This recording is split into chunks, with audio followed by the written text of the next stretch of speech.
There is a war no one writes about in the history books.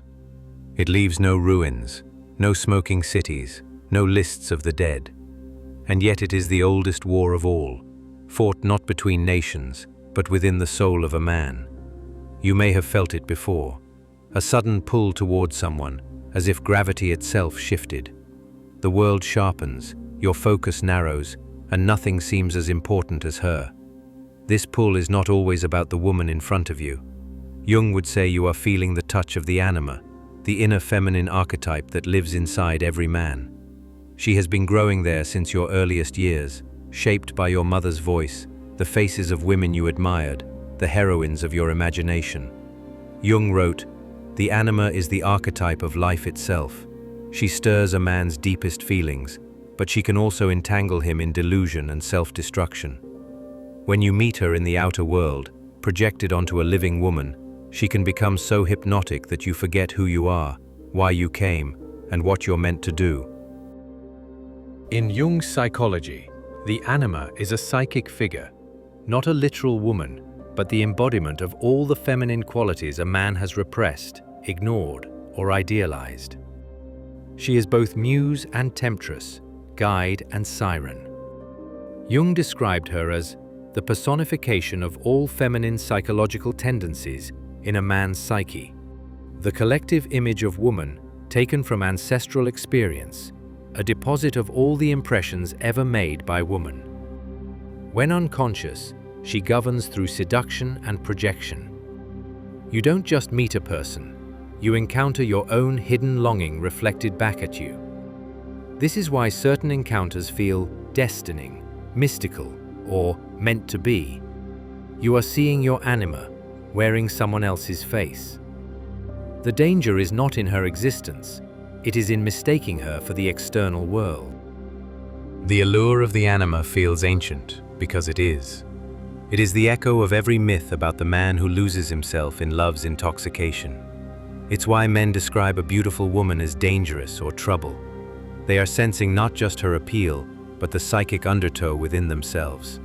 Jung warned, the anima can produce moods, caprices, and entanglements, and can interfere disastrously in a man's relations to women, so long as she is unconscious. That interference often comes when a man confuses inspiration with possession, when the energy she awakens floods him so completely that he abandons his purpose, friendships, and integrity to serve the image he has projected. The old stories carried this knowledge even if they never used the word anima. In the Odyssey, on his voyage home, Odysseus knew the siren's song promised knowledge and beauty, yet led every sailor to wreck. His solution was simple. He had himself tied to the mast, ears unblocked, while his crew rowed with ears stopped. He experienced the full force of the temptation, but could not act on it. The lesson: recognition without surrender. In Samson and Delilah, Samson's strength was legendary, yet Delilah coaxed the secret of it from him. In love's haze, he revealed what he should have guarded. His hair was cut, his power gone. A man's ruin often begins when he treats sacred truths as casual conversation. In countless medieval tales, a knight leaves his quest for the arms of an enchantress. The sword rusts, the path is forgotten, and the kingdom is left undefended. These tales are not warnings against women, they are warnings against the unmastered anima. The serpent has always stood for knowledge, transformation, and danger. In this context, it's the anima's hypnotic movement, the way she can wind herself around your will and squeeze until breath and reason are gone. You may recall Genesis, the serpent's promise of hidden knowledge, the allure of tasting the forbidden. In Eastern myths, the Naga, part human and part serpent, can offer both wisdom and peril. Jung himself wrote, "The anima can be serpent-like. She coils around a man's life until it is entirely hers." Men caught in this grip often speak the same way. "I don't know what came over me. I wasn't myself." They are telling the truth. They were acting from a part of themselves they had never met consciously. Jung was clear. The anima is not something to destroy. She is not an enemy to be banished, but a psychic figure to be made conscious. In Ion, he wrote, "The anima is a natural archetype that expresses the fact that a man has a minority of feminine, soft, receptive, and emotional qualities. She personifies them in a way that makes them tangible to him. It is through her that a man communicates with his unconscious. Without her, a man risks becoming rigid, cold, and disconnected from the deeper wells of creativity and feeling. With her unconscious, he risks drowning in moods, obsession, and fantasy. The goal is neither repression nor surrender, it is integration. Integration means knowing when she is speaking, when she is projecting, and when she is guiding you toward growth. Jung saw projection as the anima's most dangerous trick. When you project her onto a woman, you treat that woman as the incarnation of every unfulfilled longing you've ever had. She becomes salvation itself. Every man carries within him the eternal image of woman, Jung wrote in The Development of Personality, which is fundamentally unconscious. This image is the deposit of all the impressions ever made by woman. It is this image which is the most important determining factor in a man's fate. The test is to catch yourself in the act. When the thought arises, "She is the one I've been waiting for," pause. Ask, "Is she truly that, or am I intoxicated by my own image?" That moment of questioning is the first thread you can pull to unravel the enchantment. The anima thrives in the shadows. Naming her is like turning on a light. In your journal, write about the woman who occupies your thoughts. Note the qualities you see in her. Then ask, where else have I seen these? Often, you will realize they appear in your past, in an early love, a movie heroine, a dream. These repetitions are the fingerprints of the anima. When you can say, "This is not her, this is my anima speaking," the spell begins to weaken. Odysseus did not try to outwit the sirens. He restrained himself before they sang. Modern men need the same approach. The mast is built from structure. A clear mission that does not vanish when desire appears. Non-negotiable disciplines, training, study, work that anchors you daily. Allies who will tell you the truth when you are drifting. Jung noted, "Only by binding ourselves to something greater than ourselves can we avoid being blown about by every psychic wind." Without this mast, a single glance can pull you into a year of lost focus.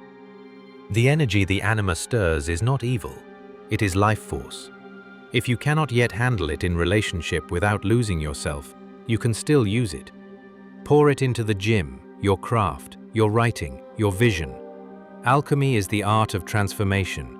Here you take the raw heat of desire and forge it into something enduring. As Jung put it, the anima is a bridge. She connects the small, conscious ego to the vast and unknown in the psyche. But she must be crossed, not lived upon. The anima's spell depends on perfection. She thrives on the idea that this person is flawless, God-sent, incapable of disappointment. Break the spell by deliberately seeing her as human, capable of both kindness and selfishness, wisdom and foolishness. The projection-making factor has to be deactivated, Jung wrote. Otherwise, we are perpetually taken in by the illusion that the woman before us is the one we have always sought. When you see reality instead of fantasy, the grip loosens. Every man must have a mission higher than his own comfort. If you abandon it for romance, you are already defeated. The anima's pull will tempt you to do exactly that, to convince yourself that the mission can wait, that this connection is more important than anything else. History is full of men who traded the world for a dream and woke to nothing. Once integrated, the anima is not an obstacle but a guide. She becomes the source of intuition, creativity, and inner dialogue with the unconscious. She inspires art, depth, and compassion. Jung observed, "A man who has realized his anima in consciousness possesses a portal to the creative side of the psyche, a source of renewal and wisdom. But until then, she will test you. She will take the shape of the siren, the enchantress, the muse, and you must decide whether you will be the man at the helm or the man overboard." Tie yourself to the mast before you sail. Know her name before she speaks. And when you meet a woman who glows with the light of your inner image, do not bow, stand. The anima will always live within you. Let her guide your steps toward mastery, not lure you into waters you cannot survive. The man who masters his anima masters the bridge to his own soul. If the ideas we've explored today have stirred something in you, a recognition, a moment of clarity. Don't let it fade. Carry it forward. Reflect on it, live with it, and share it with those you would not wish to see adrift. Send this to a brother, a friend, a man whose course you hope to steady. And if you wish to walk further into these questions of manhood, meaning, and mastery, then remain close to the fire. Subscribe so you do not miss the next step in the journey. Mark your presence with a like, not for vanity's sake, but as a signal that this work matters to you. The path ahead is long,